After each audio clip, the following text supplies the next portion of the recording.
감정 폭발, 잠수술 문제. 도망쳐야 할 타이밍에 오히려 이번엔 내가 바꿀 수 있을 거야 라고 생각한 적 있나요? 그게 사랑이 아니라 구조자 패턴일 수 있습니다. 오늘은 왜 이 연애가 반복되는지, 어떻게 멈추는지 이야기합니다. 지지는 옆에 있을 게이고 구조는 내가 대신 짊어질 게입니다. 이 한 끗 차이가 관계의 구조를 완전히 바꿉니다. 건강한 관계에서는 두 사람이 나란히 걸어갑니다. 각자 넘어지면 손을 내밀되 걷는 건 본인 몫이죠. 그런데 구조자 패턴에 빠지면 관계가 처음부터 기울어집니다. 한쪽은 고치는 사람, 한쪽은 프로젝트가 됩니다. 여기서 중요한 건 구조자가 나쁜 사람이라는 뜻이 아니라는 겁니다. 오히려 공감 능력이 높고 책임감이 강한 사람일 가능성이 큽니다. 문제는 그 선함 아래의 불안, 통제 욕구, 필요받고 싶은 마음이 숨어 있을 수 있다는 점입니다. 내가 없으면 이 사람은 안 되라는 생각이 드는 순간 사랑은 연결이 아니라 미션이 됩니다. 이 중에 세 개면 연애보다 역할일 가능성이 큽니다. 감정 기복이 심하거나 문제가 많은 사람에게 유독 끌린다. 안정적이고 평온한 사람은 심심하거나 매력 없게 느껴진다. 상대의 지금이 아니라 잠재력에 반한다.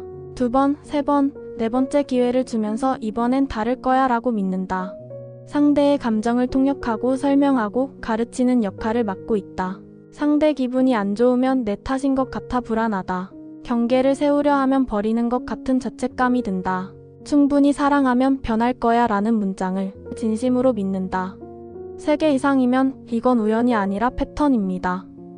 이 패턴은 어른이 돼서 갑자기 생긴 게 아닙니다. 뿌리는 대부분 어린 시절에 있습니다. 심리학에서 정서적 부모화라는 개념이 있습니다. 쉽게 말하면 아이가 부모의 감정을 돌보는 역할을 떠안게 되는 상황입니다.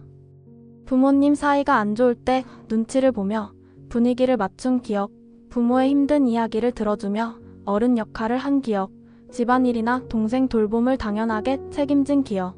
이런 경험이 사랑은 내가 쓸모 있을 때 받을 수 있는 것이라는 공식을 신경계에 새깁니다. 오해하지 않았으면 좋겠는 건 부모를 탓하자는 얘기가 아니라는 점입니다. 대부분의 부모도 자기 방식으로 최선을 다했을 수 있습니다. 여기서 말하는 건 내 신경계가 그때 그 환경에서 특정한 사랑의 방식을 학습했을 그럴 가능성이 있습니다. 그래서 어른이 되어 망가진 사람을 만나면 뇌는 드디어 내가 할 일이 생겼다고 반응합니다. 의식적 선택이 아니라 어릴 때 배운 생존 전략의 반복입니다. 결국 이 사람들은 선택한 게 아니라 익숙한 쪽으로 끌린 겁니다. 안정적인 사람 앞에서 오히려 불안해지는 이유가 여기 있습니다. 평온을 안전이 아니라 뭔가 잘못되기 직전의 고요로 해석하는 신경계 때문입니다. 안정적인 사람이 심심하게 느껴지는 건 성격 문제가 아닙니다. 신경계가 위기수습안도 사이클에 익숙해졌기 때문입니다. 상대가 폭발하고 내가 수습하고 잠잠해지면 뇌에서 안도감이 보상처럼 분비됩니다. 이걸 랜덤 보상이라고 합니다. 슬롯머신과 같은 원리입니다. 매번 당첨되면 흥미가 떨어지지만 가끔 당첨되면 오히려 더 집착하게 됩니다. 가끔 보여주는 따뜻함 때문에 못 떠나는 연애가 딱 이 구조입니다. 한쪽은 확인이 필요하고 한쪽은 가까워지면 도망가서 쫓고 도망치는 반복이 중독처럼 굳어집니다. 여기에 역할까지 고정됩니다. 심리학자 카프만이 정리한 드라마 삼각형이 있습니다.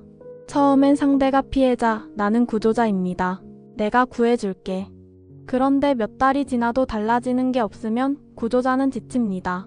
지치면 화가 나고 어느 순간 내가 이렇게까지 했는데 왜 안 변해? 라며 비난자가 됩니다. 그리고 결국 나 자신이 무너지면서 피해자 자리에 앉게 됩니다. 이 삼각형은 누군가 역할 자체를 내려놓지 않는 한 끝나지 않습니다.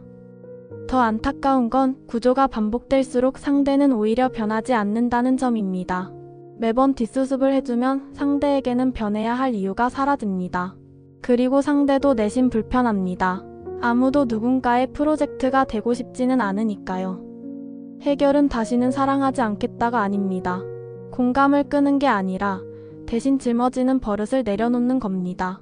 경계를 세운다는 건 상대를 밀어내는 게 아니라 내 자리를 지키는 것입니다. 경계는 3단계로 나눌 수 있습니다. 첫째, 나에 대한 경계. 상대가 무너질 때 즉시 달려가고 싶은 충동이 올라오면 먼저 멈추고 물어보세요.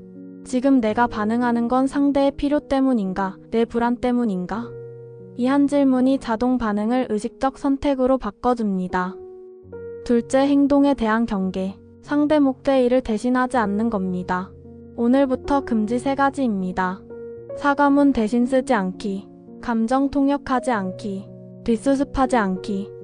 이건 차가워지는 게 아니라 내 삶을 되찾는 방식입니다. 결과를 돌려주는 건 잔인한 게 아니라 상대가 자기 삶을 살 기회를 주는 겁니다. 셋째, 결과에 대한 경계. 같은 사이클이 반복될 때 자존감과 타협하지 않는 겁니다. 이번 한 번만 더는 대부분 한 번으로 끝나지 않습니다. 이걸 실제 말로 옮기면 이렇습니다. 나는 내 옆에 있을 수는 있지만 내 목까지는 들지 않아. 성장은 응원하지만 같은 반복은 더 이상 같이 못 가. 지금 필요한 건 사랑이 아니라 전문적인 도움 상담 치료일 수 있어. 차갑게 들릴 수 있지만 이 말이 진짜 사랑에 더 가깝습니다. 혹시 이 패턴이 오래되었거나 혼자 끊기 어렵다면 전문 상담을 받아보는 것도 좋은 선택입니다. 구해주는 연애는 결국 나를 소진시킵니다. 사랑은 구조가 아니라 동행이에요. 댓글 나는 구조자, 비난자, 피해자 중 어디로 자주 넘어가나요? 당신이 당신 편이 되는 연습. 마인드 스낵스였습니다.